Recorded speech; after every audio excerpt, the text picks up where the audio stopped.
Bago po tayo mag-umpisa, hayahan po natin ang presence ng God through the Holy Spirit.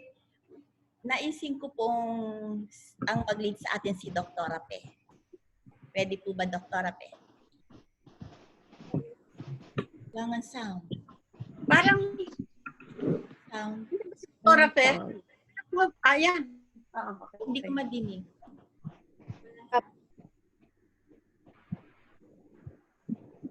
Wala po. Oo nga, wala. Wala pa. Hindi marinig.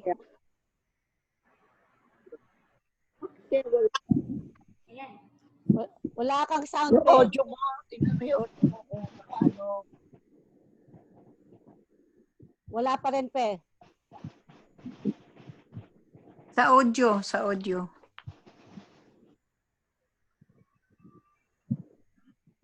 Wala pa rin. Ako din, Putol ka una, ng di ko buhok alam lang. yung audio eh. Natuto na rin ako sa audio na Yung yan. best friend. Arlene. Wala. Wala. Po, ano po yun? Hindi marinig si Dr. Pe. Opo, may problema yung isang iPad niya eh.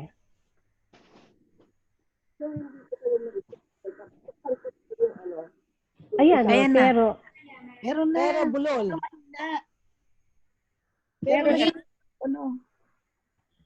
Lakas mo lang, Pe. tapat mo siguro. Kailangan lumapit ka. gamit niya, lahat na yan, fully recommended. Fully recommended. O dyan na lang. Hindi ko uwiwan.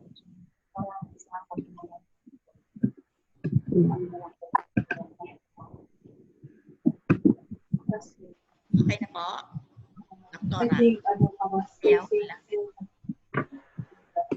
Nadinig. Okay, lipstick mo, Day, ah.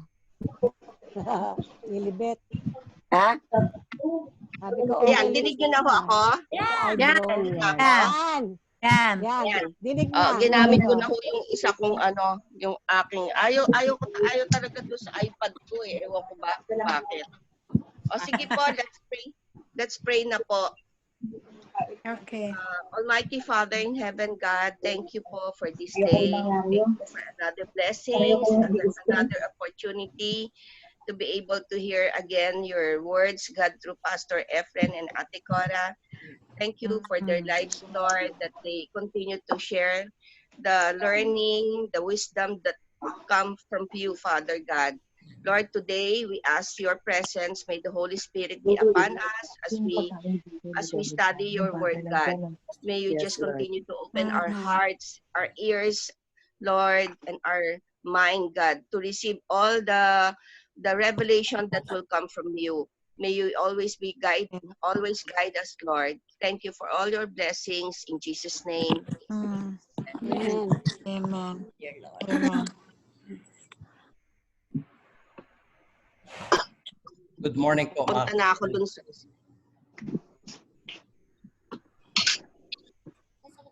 Hello. Good morning Morning, po, Ate Dita, Pastor. Ate Blanca, Morning. Hello. Good morning po. Ate. Good morning Ate po. Arlene, Ate morning. Mirna, Ate Lahat, Ellen. ate, ah. Yes. Morning, Ate Pastor. Siya Doktora. lang ang bumata dito eh. Opo, totoo yan. Praise God. Mas masarap pong may tinatawag na ate at kuya, di po ba? Hallelujah. Amen. Amen. Praise God. Kuya Yung Efren. proseso natin, at kaya ko ho kayo tinawag na mga ate dahil marami po sa atin talaga nakarating na sa tinatawag po nating tawagin na rin natin tong prime of life, mga senior Isa na ako citizen. dun. Dito sa Pilipinas ay naka-quarantine pa rin kami, pati kayo dyan sa US. At anumang quarantine ang inabot po natin, hindi ho kami pwedeng lumabas, mga senior. Bawal. From 60 and above, bawal. At sabi ko nga ho, nagtataka ako, bakit gano'n ang ginawa nila. Samantalang sa mga senior, maraming matututunan ang mga tao sa atin ho. Kaya ngayon, ginawa ko ho, i-share ko muna yung ating PowerPoint para makita nyo kung ano po yung ating pag-aaralan. Sandali lamang po. I'm here. coming to it.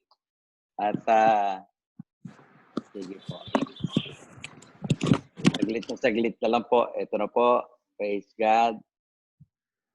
Reminder lang, please i-mute niyo po speakers niyo. Yes. Yung Thank you, lesson po Pastor. natin para sa senior citizen. Praise God. Thank you, Lord. Thank you, Jesus. Amen. Ito na po. Malaman ko lang po kung kayo ay nasa ating PowerPoint na before we continue. Amen. At sabi nga po ni Ate Arlene, i-mute lang po natin yung ating mga laptop o ating mga iPad. Opo. Praise God. Amen. Ulitin ko po, ang lesson po natin ay dedicated sa ating lahat. At kaya nga po nilagyan ko ito ng title na, it's my title. Yes. Lessons we learn in life. Marami na ho tayong karanasan. Marami na ho tayong pwedeng ikwento. Katulad na lang ni Ate Blanca, ang dami ng karanasan. Si Ate Lida, and anyone among you na nandiyan po, marami ho kayo talagang pwedeng ikwento sa buhay na pinagdaanan natin. Ang prayer ko po today, itong isi-share natin, pag-aaralan natin, makatulong po sa ating lahat. To me, to my wife, to all of you, number one, ma-recognize natin na yung pag-aaralan natin, normal pala na nangyayari sa mga tao. Normal po yun, ha? Let me use the term normal. Or siguro sabihin ko, number two, pagsubok ng buhay, testing ng life. At let me say this with boldness. Lahat ng darating sa'yo, magwo-work sa'yo, pagdadaanan mo. Dahil kasi mahal mo si God, at dahil tinawag ka niya, ay magwo-work for your good. Let me repeat that. Magtatrabaho para sa iyong kabutihan. Katulad na nakasulat po sa Romans 8:28, and we know that all things work together for good to those who love God, to those who are called according to His purpose. Wala ho akong duda na kayo po nagmamahal kay Lord. Wala din po akong duda na kayo ay tinawag ng Panginoon Diyos at siya lang nakakaalam ng pagkatawag niya. Maliban na lang po na i-share na po ninyo to sa iba.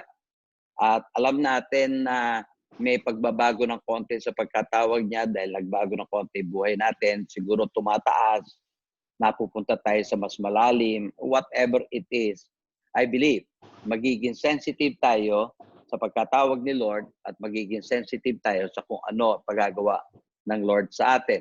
Nobody knows, ito magkakaroon tayo ng quarantine. No one knows about this.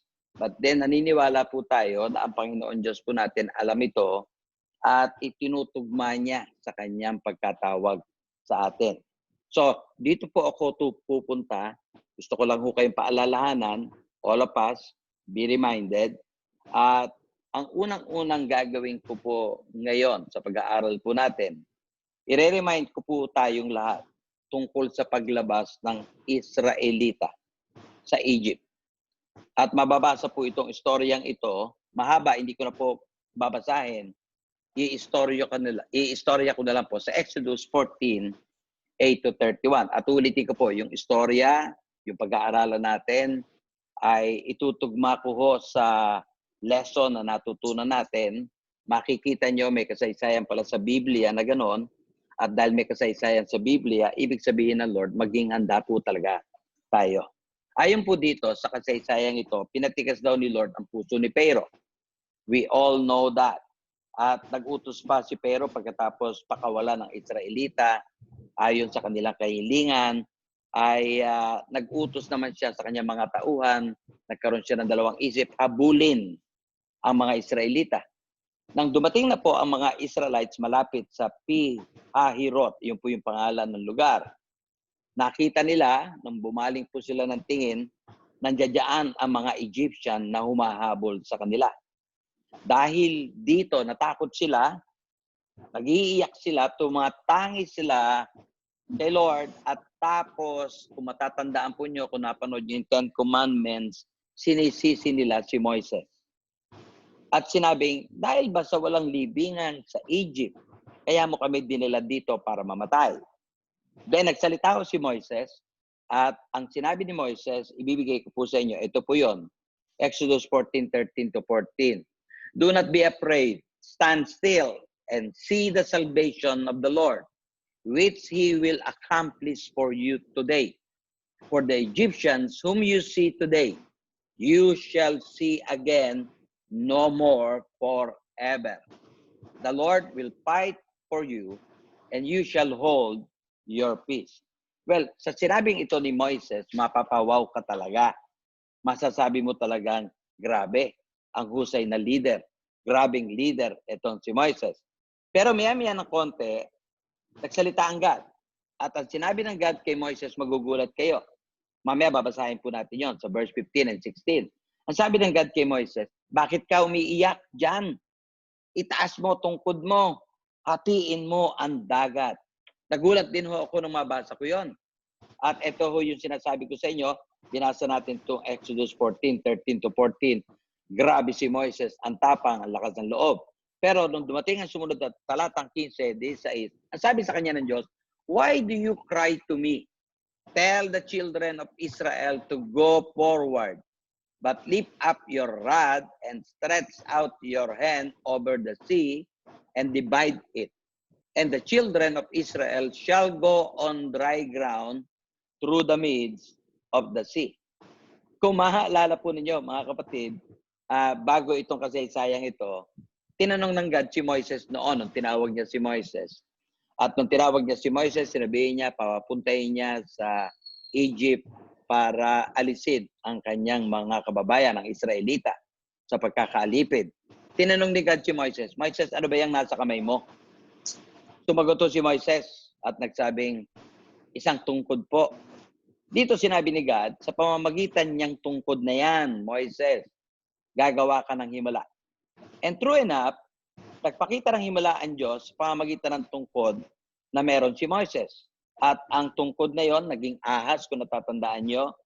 Tapos naging dugo nung i-dip sa ilog. Nagkaroon ng kuto, palaka, insekto, ng pinalo ang lupa. At nung itaas ni Moises ang tungkod, bumaba ang ulan na may yelo. Balik po tayo sa ating istorya.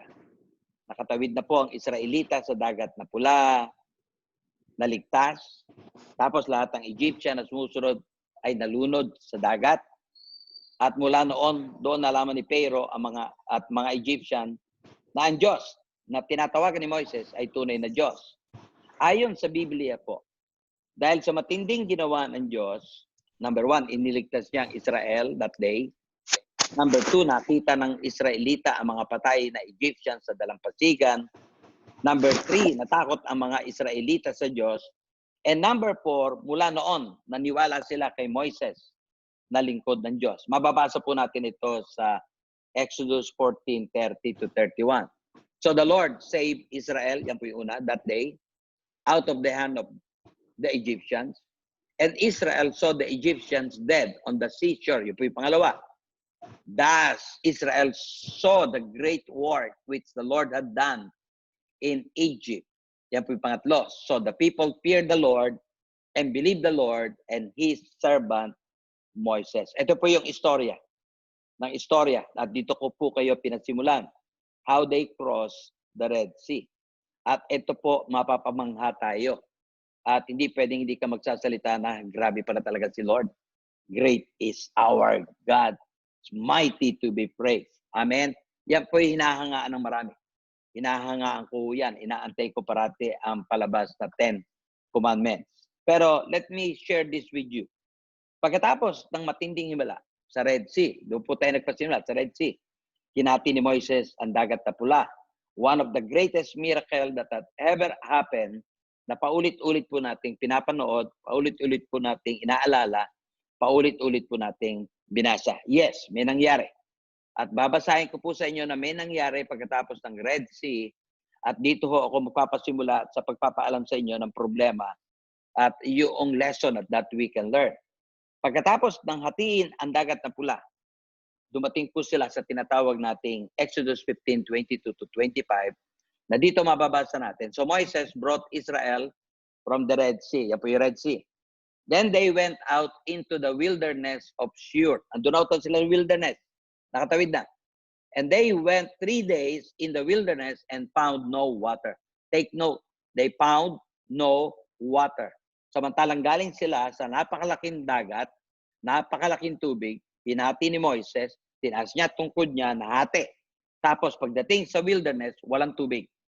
Now when they came to Mara, ito na yung pangalawa, they could not drink the waters of Mara, for they were bitter. Therefore, the name of it was called Mara. Ulitin ko po please remember, katatapos lang ng matinding himala na ginawa ng Diyos through Moises sa Red Sea. Pagkatapos pagtawid sa wilderness, after 3 days, walang tubig, no water. Tapos, nung dumating sila sa Mara, may tubig naman, pero mapait. Hindi mainom. So, always take note. Dito ako magpapasimula. Red Sea, big water. Himala ang nangyari. Sa wilderness, problem, no water. Followed pa ng bitter water. And so, what lesson can we learn out of this na nangyayari din sa buhay natin? This is the first lesson that I would like to share with you. First principle. Great success in ministry is often followed by testing. Ang matinding paglago o ang matinding tagumpay, lalo sa ministeryo o sa buhay, matindi ang ginawa ng Lord sa iyo, matindi ang miracle na ginawa sa iyo, matindi ang himalang ginawa sa iyo, kadalasan sinusundan ng matinding pagsubok. Red Sea, then comes problem or dilubyo. Tila parang nakaka-encourage ito sa atin. At sasabihin ng ilan, grabe naman yan, ganyan ba talaga ang buhay? Well, honest to goodness, kung naranasan nyo to, at least nakaka-relate po tayo. At kung hindi to nararanasan natin, well, we have to pray and be ready. Right after, ulitin ko po, right after ng kanilang success in the Red Sea, ano dumating? Problem. And I'm telling you this, right after ng miracle, problem. Or let me say this, after Moses divided the Red Sea, ang problema ay dumating sa pamagitan ng no water at tapos nasundan pa ng bitter water. Nangyari din po ito kay Jesus, for your information. Si Jesus, pagkatapos po siyang mabaptize ng Holy Spirit at baptize ng water, magkasunod po kasi yun Right after the baptism of Jesus, water and Holy Spirit, ano nangyari? Comes the temptation. Known po ito. Alam na alam po natin to. Memorize po natin ito. And we're so thankful, at least pinakita sa atin, yung nangyari kay Moises, nangyari kay Jesus, at magugulat po kayo mamaya. May papakita pa ho ako sa inyo na may nangyari. Meaning, nangyayari ba talaga ito? Most of the time, yes. Kaya nga pwede nating isalaysay yung karanasan natin sa buhay, kung kailan ka sabihin natin pinagpala ng Lord, kung kailan ka nakaranas ng himala ng Lord, then comes the problem. Why? Sasagutin po natin ito mamaya. So, balik po tayo. Ito yung karanasan ni Moises po. Karanasan din po ito ng great men of God. Karanasan po ito ng maraming Kristiyano. Pwedeng ito'y naranasan mo, naranasan ko na rin po ito, at pwedeng naranasan nating lahat. At pwedeng sa karanasan nating ito, pwede mo siguro sabihin ngayon, it sounds familiar. Nangyayari nga pala talaga. So ngayon, kaya ko lang din po ito sinasabi para wag tayo maging bitter, wag tayo magreklamo, dahil nangyari po ito sa Bible, nangyari po ito kay Moises, nangyari ito kay Jesus, at mamaya may papakita pa ako sa inyo. No, balik po tayo kay Moises. Right after the Red Sea, that's a miracle in Red Sea, ang dumating sa kanila sa wilderness, no water. Basahin po natin sa Exodus 15:22. So Moises brought Israel from the Red Sea. Ayan po yun. Then they went out into the wilderness of Shur, and they went 3 days in the wilderness and found no water. 3 days ago, Red Sea. To God be the glory. Ang dagat natin. Wow! Pero sa wilderness, no water. Baka magtaka ka. Teka mo na, Lord. Kagagawa-gawa lang natin ang himala. Matindi ginawa mo sa life ko. Amen. Ginamit mo ako. Ngayon, isang matinding problema, no water. Sinundan pa ito, hindi ho tayo natapos dyan. Sinundan pa ito ng nangyari sa Mara na ang tubig hindi po mainom dahil mapakla. Basahin po natin. Now when they came to Mara, they could not drink the waters of Mara, for they were bitter. Therefore, the name of it was called Mara. Magandang ulitin. Ulitin ko lang po ito. 3 days ago, great success. Hinati ang dagat na pula. Amen. Nakita ng mga tao, Egyptian, naniwala sila. Nakita ng mga Israelita, naniwala sila, nanampalataya sila. Tinawag pa nila na they now believe Moses is the servant of the Lord. Pero ngayon, ito, pagkatawid nila niyan, ano nangyari? Great problem and great failure. Matindi yung problema yun talaga. At sa totoo lang, walang ibang sisisi ng mga tao kundi si Moises. Parang totoo pong pangyayari sa buhay po natin. Bigyan ko lang ho kayo ng isang maliit na halimbawa. Galing tayo ng church, uuwi ka masaya, blessed, maligaya sa gawain. Pag-uwi sa bahay, away dito, away doon. Now, ano lang yan, simple lang na example yan. Aawayin ni Mister, ikaw, aawayin ni Mrs., kung sino man, at makakarinig ka na masasakit na salita, at ang masasabi mo na lang, ay, galing lang sa church. Seems familiar. Seems to be our problem. At kung sakaling naranasan mo to, huwag mong kakalimutan, may nangyaring ganitong kasaysayan sa Israel. Right after ng himala, sa Red Sea, pagdating sa wilderness, walang tubig, mapait na tubig. Ganito din po yung nangyari kay Elijah, for your information. Nang hinamon niya ang mga propeta ni Baal. Mababasa po natin yung istorya ni Elijah in 1 Kings chapter 18, 21 to 40. Ayon sa istorya, ang unang hinamon ni Elijah ay walang iba kundi ang mga taong bayan, mga Israelitas. Sinabihan niya mga Israelitas, hanggang kailan ba kayo mag-aatubili?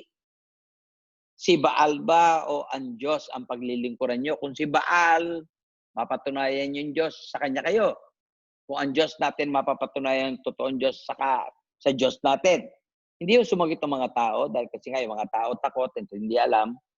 Dahilan dito, binaling ni Elijah ang kanyang paningin sa mga 450 propeta ni Baal sa duelo. Hinamon niya ng duelo. Nagbigay ng instruction si Elijah. Ang sabi niya, number 1, kumuha kayo ng 2 toro. Pangalawa, patayin natin ito, ilagay niyo sa inyong altar, ilalagay ko sa aking altar. Pero wag niyo lalagyan ng apoy. Yung po ang tagubilin ni Elijah. Tapos sabi ni Elijah, okay, tumawag kayo sa inyong Diyos, tatawag ako sa aking Diyos. At ang Diyos na sasagot sa pamamagitan ng apoy, siya ang tunay na Diyos. So pinauna muna ni Elijah ang mga propeta, 450 propeta ng Baal. Kinuha nila yung kanilang toro, inihanda, tumawag kay Baal na kanilang Diyos mula umaga hanggang tanghali, pero walang nangyari. Ito naman si Elijah, sumingit, tapos nanunuya, nangaasar, nagsabing sa mga propeta, o sige, iyak pa kayo. Baka busy Diyos nyo. Baka nasa biyahe pa siya. Baka natutulog at kailangan gisingin. Ito naman mga propeta naman ni Baal ay wala nang tigil na kaiiyak, tumatangis ng malakas, tapos sinugatan pa nila ang kanilang mga sarili bilang kanilang kostumbre, kaugalian. Subalit dumating na ang hapon, wala pa ring sagot si Baal sa kanila. Dito na po pumasok si Elijah. Pinalapit niya mga tao sa kanya, tinawag niya muna. Inayos niya yung kanyang altar, kumuha siya ng 12 bato, at tinawag niya ang Panginoon Diyos. Nilagay muna niya yung mga kahoy. Pagkatapos ito, pinabuhusan ng tubig ang alay, yung kanyang iaalay, pati kahoy. 3 beses po niyang pinabuhusan. At nung dumating na yung takdang oras para sa evening sacrifice, doon na po nanalangin si Elijah. At ito yung panalangin niya. Basahin natin. Sabi po dito, Lord God of Abraham, Isaac, and Israel, let it be known this day that you are God in Israel and I am your servant, and that I have done all these things at your word. Hear me, O Lord. Hear me, that these people may know that you are the Lord and that you have turned their hearts back to you again. Ang naging resulta ng prayer ni Elijah, mga kapatid, ay walang iba kundi ang fire ng Panginoon fell and consumed the burnt sacrifice and the wood and the stones and the dust. It licked up the water that was in the trench. According sa passage, nanalangin si Elijah at ano nangyari? Sumagot ang Diyos sa pamamagitan ng tinatawag po nating apoy. Elijah prayed and God answered by fire. Yun po isa sa pinakadakilang araw na nangyari sa buhay ni Elijah. Dahilan po dito sa ginawa ni Elijah, ginawa ng Diyos, pinatunayan niya si Elijah, servant niya. Dahilan po dito, mababasa po natin sa verse 39 na when all the people saw it, they fell on their faces and they said, the Lord, He is God, the Lord, He is God. Dito sinamantala ni Elijah na ipahuli ang lahat ng propeta ni Baal at ipinapatay. Ito po yung mababasa naman natin sa verse 40. And Elijah said to them, seize the prophet of Baal, do not let one of them escape. So they seized them. And Elijah brought down to the brook Kishon and executed them all. My God, this is wonderful. My God, His name is great. Talaga ho mapapawaw tayo dito. Katulad po ng crossing ng Red Sea, mapapawaw ka sa ginawa ng Diyos. Dito din po sa ginawa ni Elijah, paghamon sa propeta ni Baal, mapapawaw ka, mapapabilib ka kay Elijah. At para sa ating lahat, I believe, you can really see this as a great success. Matinding himala.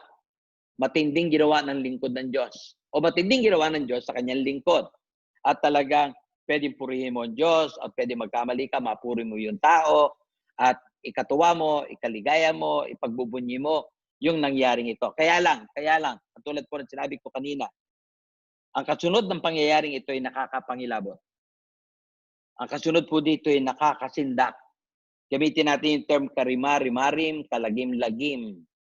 Dahil pag binasa po nyo, pagkatapos sa itong istoryang ito, sa 1 Kings 19, 1-4, nung ibalita ni King Ahab, siya po yung hari noon, kay Jezebel, na kanyang asawa, ang buong pangyayari. Nagalit si Jezebel kay Elijah, nagsalita. At narinig ni Elijah na sinabi ni Jezebel, bukas patay ka rin.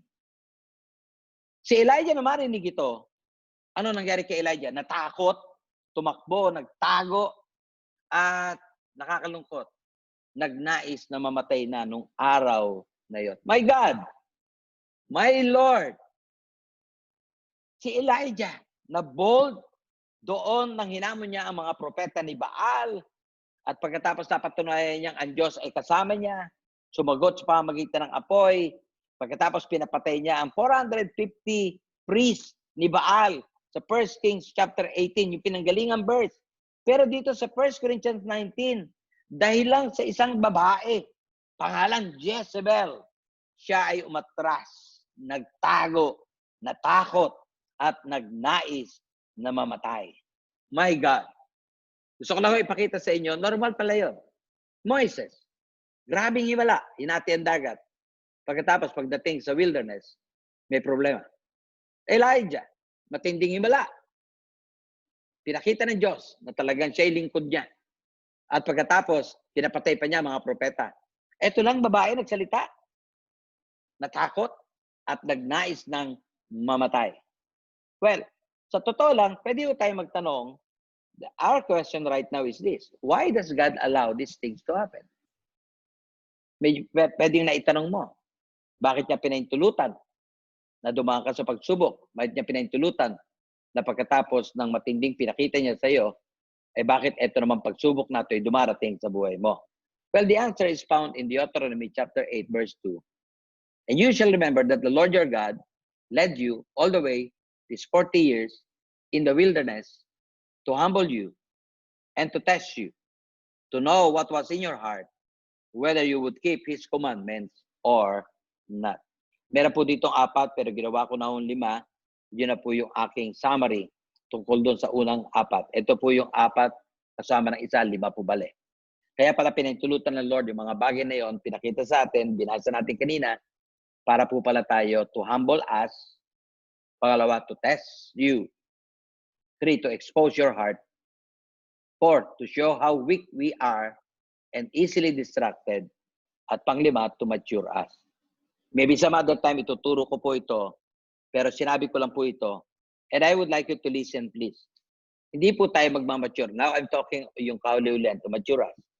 Hindi po nagmamature ang mga believer sa pamamagitan lang po ng pakikinig ng mensahe.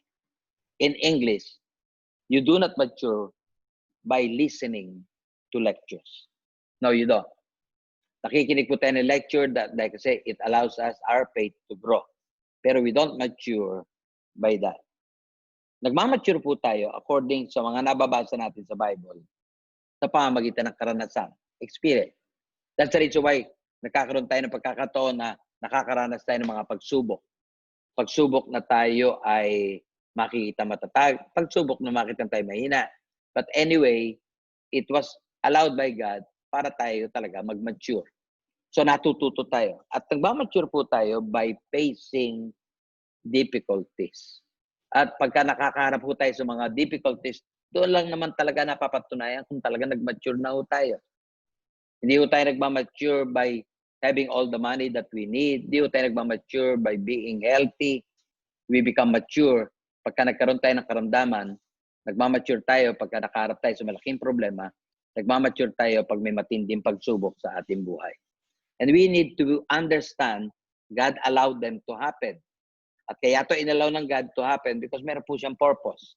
And we must never forget that failures are intended for us to learn and to grow.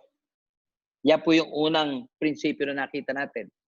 Nakita natin na talagang He will allow us na makakita ng matinding success, matinding himala, matinding pangyayari sa buhay natin. Pagka nakaranas tayo noon, well, syempre, mapapawaw ka. Magbibigay puri ka sa Panginoon Diyos. Pero ang tanong ngayon, paano pag dumating na yung problema? Ikaw ba'y patuloy magpupuri sa Panginoon Diyos? Kaya nga po sabi ko sa inyo kanina, the first lesson that we can learn out of this, diyaman din lang, marami na po sa atin ay, kundi man po above 50, ang iba sa atin above 60 na. At mas marami na ho yata sa grupo natin ang senior citizen. At gusto ko lang makita natin ang unang prinsipyo, great success is always followed by testing. Kaya nga dapat tayo maging handa. Hindi na tayo dapat maging handa sa success, praise the Lord. Pero kung sakaling dumating ang testing, it's part of life.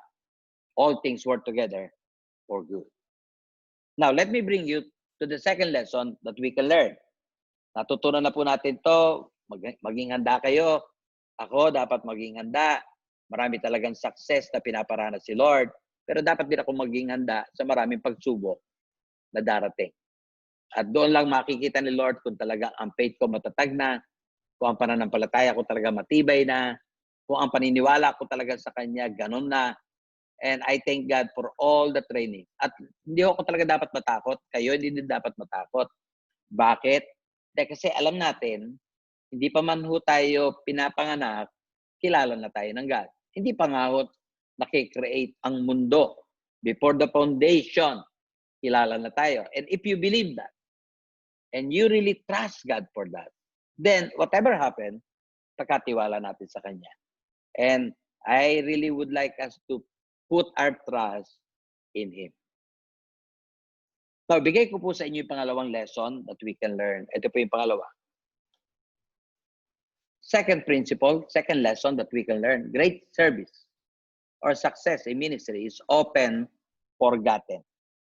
Kung tao po pag-uusapan natin, God never forgets. Take note of that. Kung natatandaan nyo, pinag-usapan natin kanina, Red Sea. Ano nangyari sa Red Sea? Ayan po, Red Sea. Ano nangyari kay Moises? Hero. Wow! Kung meron man hong taong pinagbubunyi, kung meron man pong dinadakila, kung meron man pong pinaparangalan, si Moises, after Red Sea. Kaya lang, pagtawid nila ng Red Sea, ano nangyari? Dumating sila sa Mara. Sa Mara, si Moises, it's zero. Wala na akong sinisitao kundi si Moises. Wala tayong tubig, wala tayong maiinom. Kaya nga, makita niyo yung kabaliktaran. Sa Red Sea, he's a hero. Sa Mara, he is zero. O paalala ko sa inyo, nung ating iniluklok si Gloria Macapagal Arroyo bilang presidente ng Pilipinas. At sabi ko sa EDSA, nung inuluklok siya, sa EDSA, sikat si Gloria. Pero pagkatapos ng maraming anomalya, after EDSA, ang tawag na ho kay Gloria, Gloria Labandera. Baka ho kayo matawa sa sinabi kong ito, pero yan po yung laging katatawanan. Ganyan po tinawag si Gloria noong mga nakaraang mga taon. Now, in case lang ho na mangyari ito sa atin, okay, nakalimutan ka. Pagkatapos noon, sikat na sikat ka, you were used by the Lord, ikaw yung pastor ng isang iglesia, ginamit ka, pagkatapos ng maraming mga buwan, nakalimutan ka na, and it really happened. Please, wag natin ito kakalimutan. Dati sikat ka, ikaw ang nagpasimula ng gawain, pagkatapos ngayon, binabaliwala ka. Ano ang ating gagawin? It's a good question. What must we do, Pastor? Ang unang-unang pwede mong gawin talaga is you cry out to the Lord. Exodus 15:24-25. And the people complained, again Moises, saying, what shall we drink? So he cried out to the Lord, and the Lord showed him a tree. When he cast it into the waters were made sweet. There he made a statute and an ordinance for them, and there he tested them. Sa ministry po talaga, bilang nagpapastor ng ilang taon na po, nagmi-ministry ng ilang taon na po, marami po talagang complaints, maraming frustration, maraming luhang iluluha, o maraming luhang tatagas, maraming sugat, maraming hapdi, maraming sakit, maraming pait. At I cannot deny that. Iyak lang natin kay Lord, sabihin natin sa Kanya lahat-lahat, at wag natin sabihin kahit kanino. I think that is a good advice. Never tell anyone, not unless meron ka talagang partner na pwede mong pagkatiwalaan, pero kung kaya mo nang maranasan today, any problem na meron ka, huwag mong sabihin sa tao. Kasi one day, yung pinagsabihan mo, baka gamitin din ng kalaban para ikaw ay siraan. It's better to tell and cry all these things para kay Lord. Pangalawa, sabi nga dito, cast your cares to God. Tinignan ko yung cast, sabi niya, ibigay, ipukol, ihagis mo lahat kay Lord. Sabi dito sa 1 Peter 5:17, casting all your care upon Him, for He cares for you. Pastor, teka, okay, naniniwala ako, yan ang gagawin ko. Ano naman ang hindi ko dapat gawin? What not to do? And I believe this is a good advice. And I believe na lahat ng worker, like me, like my wife, should do this. At dapat huwag kalilimutan. Yung kanina, what to do, I think that is a lesson that has to be learned by everyone na naglilingkod kay God. Naglilingkod ka, hindi ka naglilingkod, I think try to learn that lesson. Kung kaya mong pigilan ng bibig mo, kaya mong ikwento kahit kanino, please do it.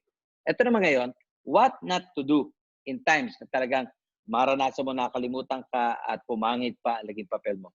Number 1, do not curse the one you are angry at. Do not strike back. This is something good, something difficult to do, but I pray that every worker dapat gawin. Dahil kasi sa totoo lang, dito ho talaga in temptation na ikwento natin sa maraming mga tao yung naranasan natin. At huwag kang mag-strike back. Kung ikaw man ay naapi, manahimik na lang. Pangalawa, huwag kang magre-review ng iyong mga hinanakit. Do not. Forget the things of the past and look forward to what lies ahead. Huwag mo nang alalahanin kung paano ka sinaktan, paano ka chinismis. Forget it. Amen? Tapos pangatlo, do not compare. Huwag mo sila i-compare sa mga ibang lingkod ng Lord. May kanya-kanyang katangian ang bawat isa. And always remember, let me say this, disappointment is God's appointment. And it's true. Sa totoo lang, nothing happens to you without God's permission. God allowed it to happen. Binigyan sila ng permission ng Diyos para sa iyong ikakamature, para sa iyong ikakatatag. There are things that can delay us but cannot stop us. Always believe in that. Last but not the least, let me share with you, the solution did not come until Moses committed the problem to God. Yan po yung ikalawa na lesson na natutunan natin. Bagamat mahirap, pero it's something na talagang dapat po nating matutunan. Hindi naman po lahat ng ating nakakasama nag-agree sa atin. At may mga pagkakataon, magiging kalaban natin ang kakampi natin. Ngayon, kakampi mo, bukas kalaban mo. Ngayon, batim-bati kayo, bukas magkaaway kayo. The only one you can trust, I am sure, is none other than God. Ito po yung pangalawang lesson. Now, let me bring you to the third lesson that we need to learn. Great problems in life are often followed by miracles of God. Kanina, may milagro, matinding ginawa ng Lord. Ano ang kasunod? Testing. Yun yung problema. Pero huwag ka mag-alala. Kahit naman pagkatapos ng problemang na-encounter mo ngayon, may himala na naman gagawin ng Lord. Parang paikot-ikot lang. Pero kung matututunan natin ang lesson na tinuturo ng God, we will remain in the miracles of God. Kung natatanda po nyo sa Exodus 15, andito yung problema na na-encounter ni Moises. Ano yung problema na encounter ni Moises? No water, walang tubig. Pangalawa, bitter water. What's the purpose of the problem? Well, kanina binasa natin, to humble, to test us, to know what was in our heart, ang kaululihan para tayo ay mag-mature. Correct? Yun po yung natutunan natin. At naituro ko na rin po ito noon sa inyo. But if it is needed, balikan natin yon. But what I would like you to notice, ganito, may problema. Okay. Na-divide ang Red Sea. Yun po yung matinding ginawa ng Lord. Tapos, nagkaroon ng problema. Exodus 15, walang water, bitter water. Pagkatapos nagreklamo mga tao, sinisisi ng tao si Moises at nagagalit ng mga tao. Ang hindi nila alam, take note, hindi nila alam, nasa tabi-tabi lang pala ang Elim. My God! Can we read this? Exodus 15:27. Then they came to Elim, where there were 12 wells of water and 70 palm trees. So they camped there by the water. Yes po, may problema sila. Walang tubig. Mapait ang tubig. Ang hindi nila alam, nasa tabi-tabi lang pala ang solution. Para bagang ibig sabihin, kahit anong problema hinaharap mo, nandiyan naman si God. At kaya niyang gawin ang maraming bagay para himala sa iyo. He can turn what? Even ginawa ni Christ, turn water into wine para doon sa kasalan. Amen? So meaning, kayang gumawa ng himala ng Lord, yung nga lang kasi, ang mga tao, kanyang mga lingkod, napabaling na sa problema, na wala na attention sa kanya, nagwawala na at nasira na ang patotoo. But if we can only focus our eyes on the Lord, katulad po dito, alam ng Lord ang gagawin niya dahil kasi kay Moises, dinala niya sila sa tinatawag nating Elim. Kung saan nandoon yung 12 wells of water. My God, grabe yung ginawa ito ng Lord. Tapos nandito pa yung 70 palm trees. Bigyan ko pa ho kayo ng halimbawa. Kung natatandaan nyo, nagkaroon sila ng problem, saan? Sa Exodus 16. Walang makain. That's hunger. Let me read. And the children of Israel said to them, "Oh, that we had died by the hand of the Lord in the land of Egypt, when we sat by the pots of meat, and when we ate bread to the pool, for you have brought us out into this wilderness to kill this whole assembly with hunger." Tignan po natin, nagkaroon talaga, alam niyo yung kasaysayan, nagutom sila, nagreklamo sila kay Moises. And the Lord answers their prayer. At pinakita ng Lord ang solution, ang himala, yung bread from heaven, bumaksak sa kanila, ang tawag po natin, manna. It can be read in Exodus 16:31. And the house of Israel called its name manna, and it was like white coriander seed. And the taste of it was like wafers made with honey. My God, anong lesson na matututunan natin dito? Well, number one, let me suggest lang po, never give up.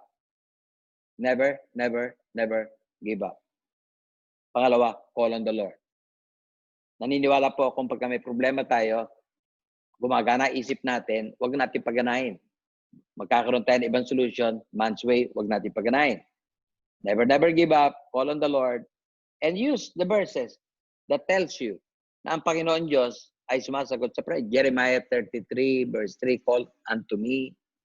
Gamitin mo yung Matthew 7, verse 7 to 11. Kapag ikaw nag-pray, tumawag, kumatok, bubuksan, bibigyan. We can use a lot of verses na binigay niya at pagkatapos natin gamitin, ilagay po natin ang isip natin, lagay natin ang puso natin doon because ang Diyos po natin ay Diyos ng himala. And He can still create miracles in our life. Tatandaan po natin, before Elim, there was Mara and wilderness. Ano yung Mara? Mapait na tubig. Tapos sa wilderness, walang tubig. Pero may provision ng God na Elim. I know and I'm sure. Any problem na dumarating po sa atin, may solution na God. Hindi pa nga ho tayo nagkakasakit. Pinagaling na tayo. Hindi pa man po kayo nangihina. Pinalakas ka na. And I know that God will do that again and again. Kaya nga po binasa natin kanina, Romans 8 kanina. Pero basahin ko lang po muna to. God's purposes in my life are greater than my problems.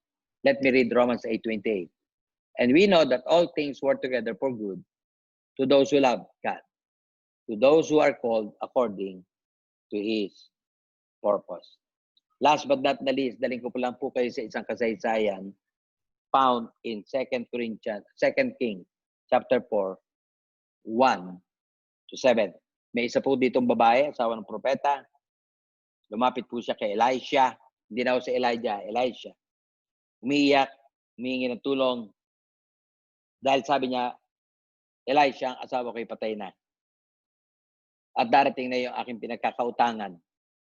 Kaya sa darating, kukunin niya yung aking 2 anak para gawing alipin. Tinanong siya ni Elisha. Tanong sa kanya, Elisha, ano meron ka sa bahay?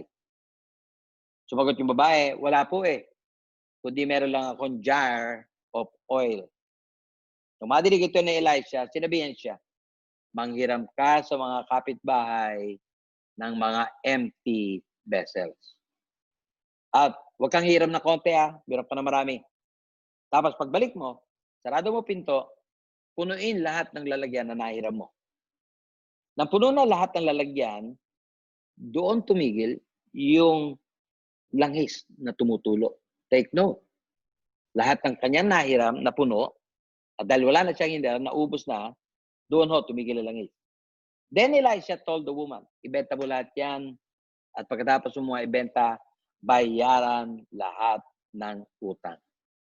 Ang nangyari that day is a miracle. Ang tawag po doon sa miracle na yon, the increase of the widow's oil. Ang question natin kanina, balik ko tayo sa istorya. Ano ba yung problema ng babae? Well, the problem of the widow is none other than yung kanyang asawa na provider ay patay na. Mababasa natin ito 2 Kings 4:1. A certain woman of the wives of the sons of the prophet cried out to Elisha, saying, your servant, my husband, is dead. And you know that your servant feared the Lord.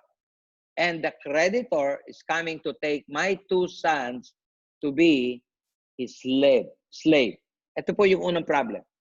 Ano yung pangalawang problema? The creditor is coming to take her 2 sons as slave. Na binasa natin kanina sa verse 1. What happened? Lumapit na yung babae kay Elisha. Kinuwento niya yung problema niya. At si Elisha bilang lingkod ng Diyos was led by the Lord. Sinabihan siya what to do.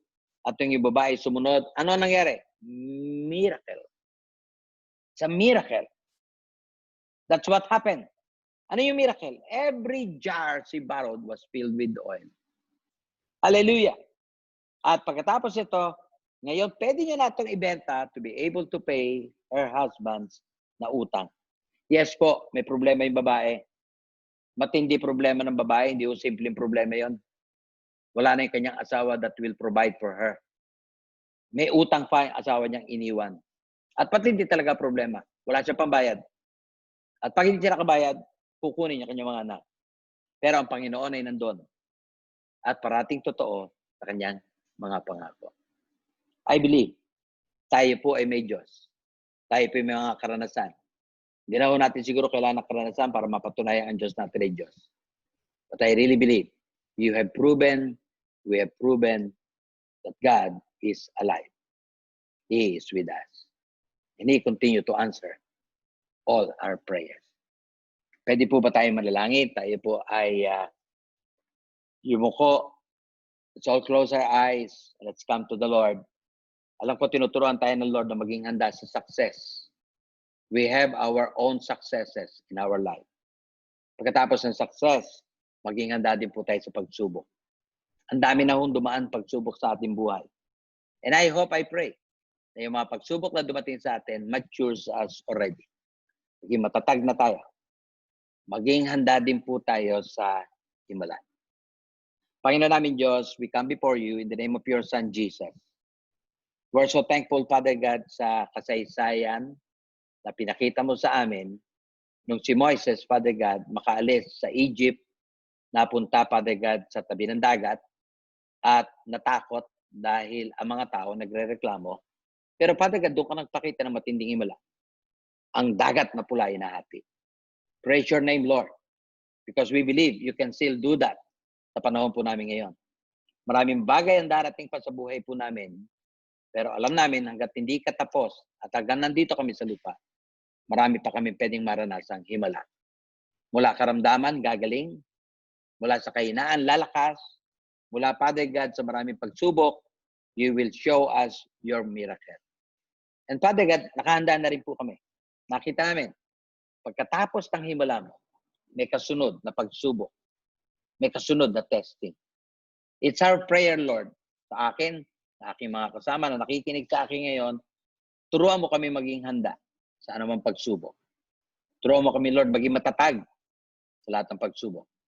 At salamat, Lord, kasi despite merong mga pagsubok, pwede kaming umasa sa himala na gagawin mo sa buhay namin. So, Father God, we commit to you our lives. We commit to you everything na mangyayari pa. Pinasasalamatan ka namin ngayon. Pinapupurihan. In Jesus' name we pray. Amen. Magandang umaga po sa inyo lahat at Amen. bibigay ko na po si Ate Cora sa inyo. Praise God. Pwede you, na po Pastor. ninyong welcome, Arlene. Pwede nang i-unmute yung mga ano natin. Amen. Yan. Grace, pwede ba akong di gumamit nito?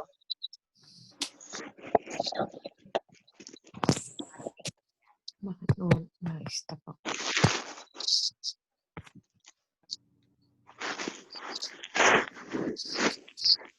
Hello po.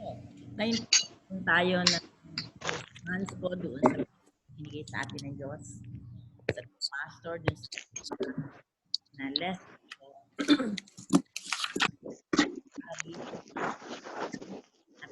Ate Cora, hindi tayo you're not clear. You're not clear. Grace. So start ko muna magsalita kasi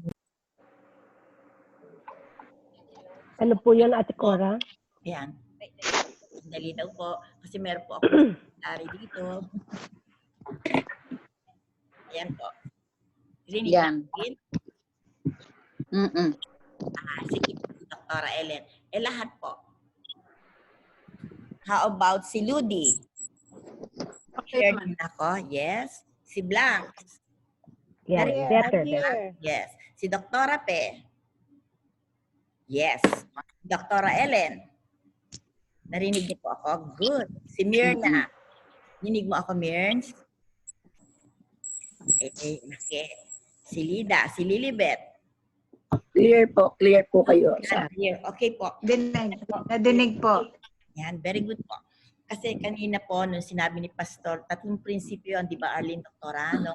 Sabi na, great success, tapos may great service, tapos may great service. Ito ay maging karanasan ng bawat isa sa atin. Kanina po ako nagsasalita si Pastor, niremind ko ng Lord na Somehow, pag kami problem tayo, tapos nakikinig ka ng mga mensahe, nakalagay sa Timothy po, learning and learning but does not come into the knowledge of truth. Okay, sabi po yun sa 2 Timothy chapter 3 verse 7 na parati kang nakikinig, pero hindi ka naman di naman dumarating sa iyo yung katotohanan ng pinapakinggan mo. Kaya ang nangyayari, parang hindi din nasosolve yung problem mo sa akala mo. Pero ang Diyos nag-work po. Dahil ang sabi ko doon, actually ako i-believe doon sa Ephesians na binabanggit na God is able to do Exceedingly. abundantly above all Above. kung ano yung ating pinapanalangin. And even kung ano yung ating iniisip. Kasi meron yung power, the resurrection power that Jesus raised from the dead, nagwo-work inside us. Have you heard me? Okay po? Yeah. Yeah. Okay. Ngayon po, bigyan po natin ng pagkakataon yung ating sarili. Since the anointing of the Lord is here through His Word, tapos yung sinabi po niya na nandito siya sa ating kalagitnaan pag tayo nagtipon-tipon, pwede po ba kahit saglit lang, kausapin mo ang Diyos niyo. Naranasan mo ang great success? Yes. Naranasan mo ang failure? Yes. Naranasan mo ang disappointment? Yes. Ang mga problem? Yes. But doon pala behind that, the Lord is truly working sa bawat isa sa atin. At meron siyang inihanda na good para sa atin to enjoy our life. Amen. Bawat isa po ngayon, na-discern ko merong may problema. Yung iba po ay sa financial, yung iba po ay sa body, sakit, meron naman po ay sa relationship, meron naman po ay sa trabaho. Sabi po ng God, just come boldly to me into my throne of grace, and you will obtain mercy and find grace to help in times of need. Are you agree with it? So, come to the Lord personally. Bilin mo yung galing sa puso mo na pinagdadaanan mo. Hallelujah. Thank you.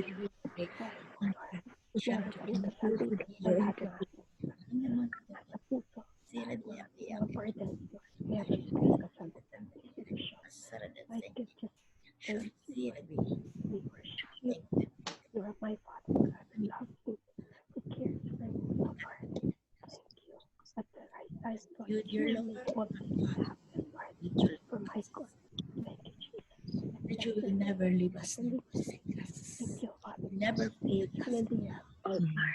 Faith. Glory and faith in Christ Jesus. Thank you, Jesus. Maraming salamat. Aming Tatay sa langit, sa Espiritu at katotohanan. Napakabuti, napakamaunawaing Tatay. Nasubukan po namin na kami po ay blessed. Father, I thank you for being my healer. You are here. You are the promise of the promise. Narito ka sa amin. Lord God, by your stripes, Jesus, that I've been healed. You went through all the sufferings on the cross, all the pain, Po sa bawat all the torture, all the humiliation, and the worst of all, the restoration of the Lord, hunger ng also that I can be redeemed and I will not be aming amang Diyos. that sacrifice to go away so boldly face as your beloved child. I receive all the blessing His sacrifice has brought for me, including the healing in all areas of my life. My faith may be, but your God, you are a big Father. In the name of Jesus Christ, I thank you for dying on the cross, not only for my sin, oh God, Jesus, thank you for your precious blood. Thank you, Thank you, dear Lord. Thank you, dear oh God, Jesus, by your stripes that I've been healed. Amen. Thank you. Thank you. You are my healer and my helper. In Jesus Christ's name, I pray. Amen and amen. Amen. Thank you, Lord. Amen. Thank you, dear Lord. Thank you po, dear God. Thank you. Meron po bang gustong mag-share sa inyo para malaman ng iba? Christian witness sa goodness ng God sa ating buhay. Meron po kayong gustong i-share?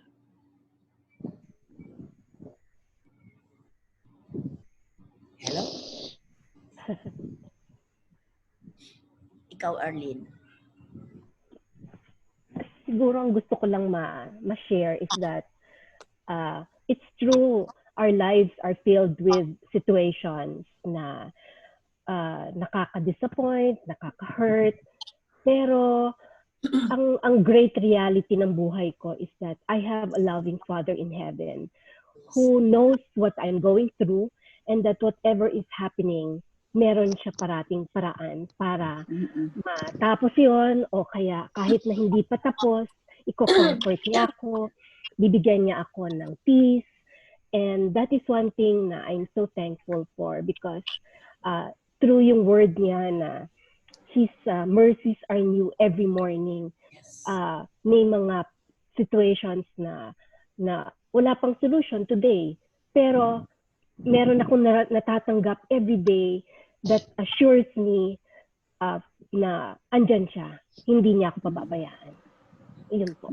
Meron din po ako natutunan na sa Romans po, ay binabanggit din sa chapter 4 na tawagin mo yung mga bagay na hindi pa nag-exist as though they exist.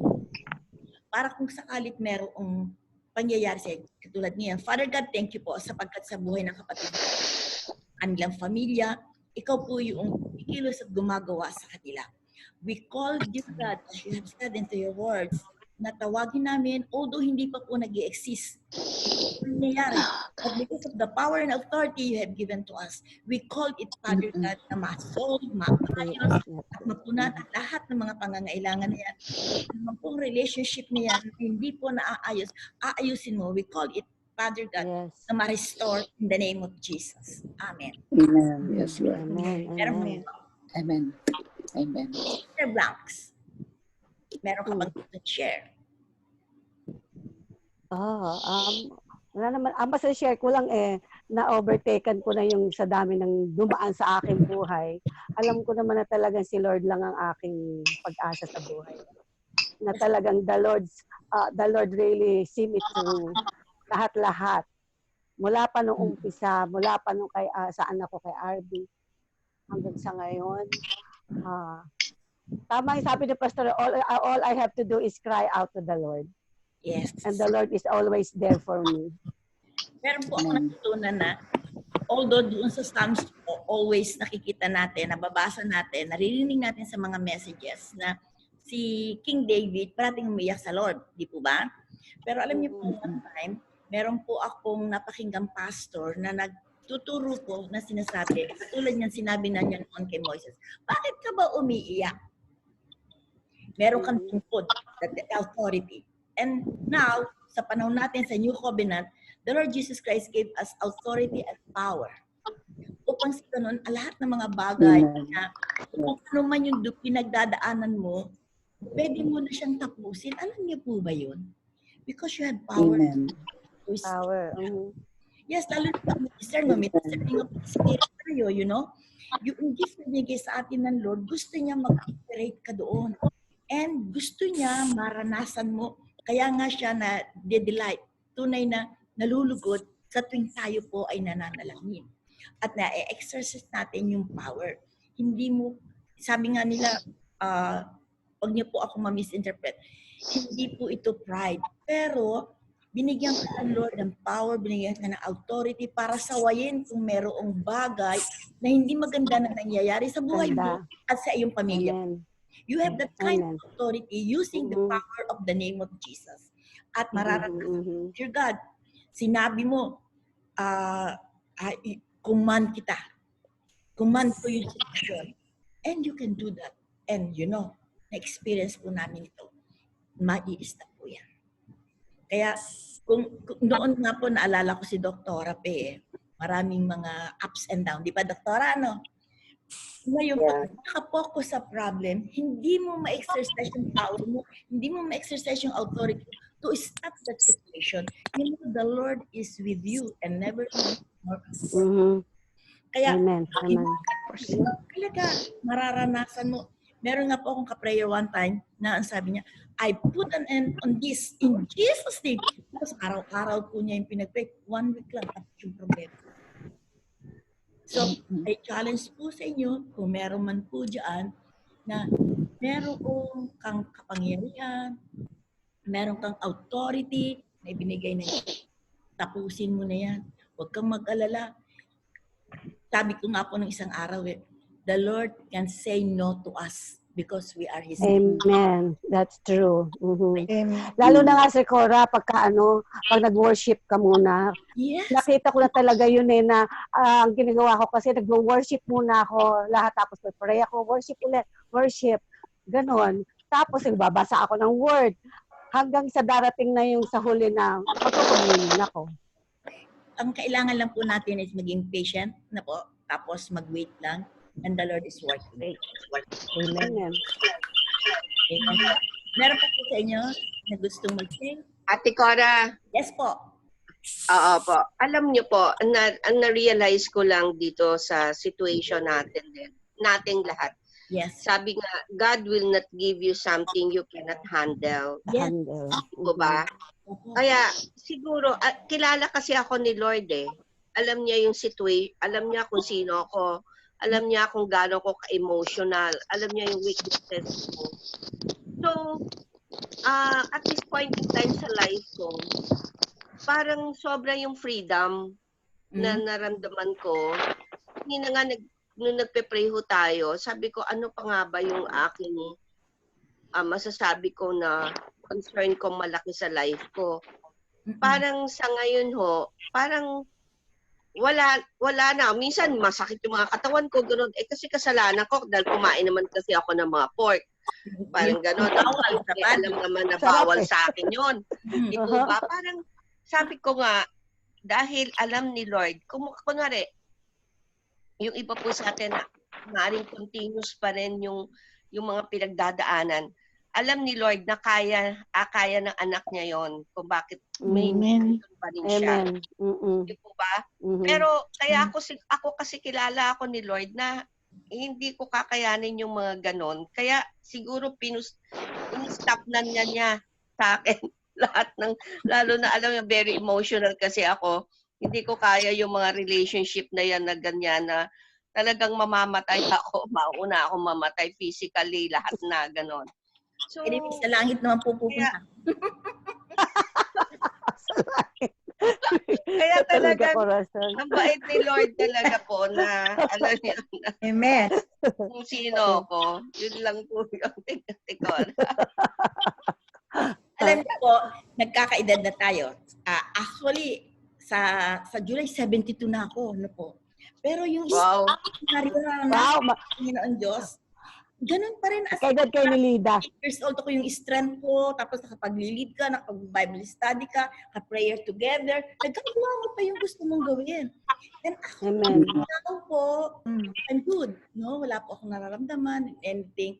Sabi nga ni Daddy, sabi pa nga niya gano'n. Sabi ko, yes, because the Lord, alam niya kung ano pa yung gusto mong maranasan sa buhay mo. Alam niyo po ba yun? Pero kung bang gusto mong reach, bawat isa po sa inyo ngayon, meron pa ba ikaw gustong ma-reach na gusto mong gawin ng Diyos sa'yo? Bakit sabihin mo sa Kanya? Ang dami. Sabi mo ba na sa Kanya, alam niya na mag-i-enjoy ka. Hindi niya ibibigay. John 15:7, He will give the desire of your heart. Lord, hindi ko ituwa ng mundong ito hanggat hindi ko po nararanasan yan, especially your visitation tree. Diba? Bawat isa sa atin meron desire dito. Sabihin mo sa Lord, Amen. And encourage you. Yung mga bagay na hindi mo nararanasan, nababasa mo lang, sabihin mo, Lord, gusto ko maranasan yan. No? Tapos, ano pa yung difficulties na yan? Put to stop doon sa difficulties na yan. Sapagkat anak ako ng Diyos, beloved mo ako. Kasi nagawa na po lahat ni Jesus Christ. Mga bagay na kahirapan na yan, nag-suffer na siya.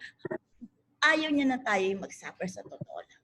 Kaya talagang renewing of the mind through His Word ang kailangan natin. Amen po. Amen. Okay. Sino po ang gustong magpasalamat sa Diyos ngayon at sa ating pong pagtatapos? Sino nililid sa ito? Hello po. Medyo static na yung dating ni Sister Cora. Talaga? Pero kayo maliwanag ko. Sige, ikaw, Ludi. Pwede mo bang i-lead tayo sa ating usapang ito? Upang sa ganon ay maranasan natin personal, pagkatapos nito, the Lord is working sa atin isa-isa. And then we'll see to the other week. before we pray, can I just also share? Yeah, sige. Tapos strike sa akin dun sa mga sinabi ni Pastor. Of course, yung mga narinig na natin, Oo. isa sa mga strike sa akin is to never give up Mm-mm. and to just continue calling upon the Lord. Kasi marami man tayong problema. Hindi naman tayo talaga libre sa mga problema ito. Problema. Mhm. Tayo, iba-iba ang ating dinadalang problema. Pero ang nag-strike nga sa akin, never to give up. Yes. At yung word na sinasabi niya na do not be weary doing good. For in the perfect timing of God, you will reap a harvest. Pero may kasunod nga yun, if you don't give up. So, nag-strike sa akin yun. And kung meron mga problema, marami pinagdadaan ng problema. Pero hindi yun rason para mag-give up at to just continue to be in the Lord, to call upon Him. Ibigay ko lang yung problema niya. For I know for sure that there is an answer to my problem. At nakaka-bless naman yung mga tinuro ni Pastor sa araw na ito na talagang we have lessons to learn in this life. So with that, can we just pray now? Let's bow down our heads before our Lord. Father God, we just want to offer to you our praises and thanksgiving for what you have done this morning, oh God. Hearing from Pastor Efren and Sister Cora, the lesson that you want to impart to us. These lessons that gives us encouragement and gives us inspiration, oh God, to really move on with this life na ibinigay mo sa amin because we have you and we have a God who is more than enough to address all our problems, all our mga pinagdadaanan namin sa buhay. We thank you, Father God, that these are just testings sa pinagdadaanan. But after all these testings and problems, there will be miracles, oh God. And definitely we are waiting that miracle to happen, oh God. And it is really coming, oh Lord God. Thank you for There's a miracle in the making. Listen to God's revelation this morning. I thank you for Pastor Efren and Sister Cora na hindi nagsasawa, ituruan, kami ay lead sa truth na sinasabi ng Word of God. Again, oh Lord, we just commit every member na represented in this group. So we wait for another week na kami ay magsasama-samang muli. Ay your continued protection and covering of your blood upon us ay patuloy naming maranasan, Panginoon.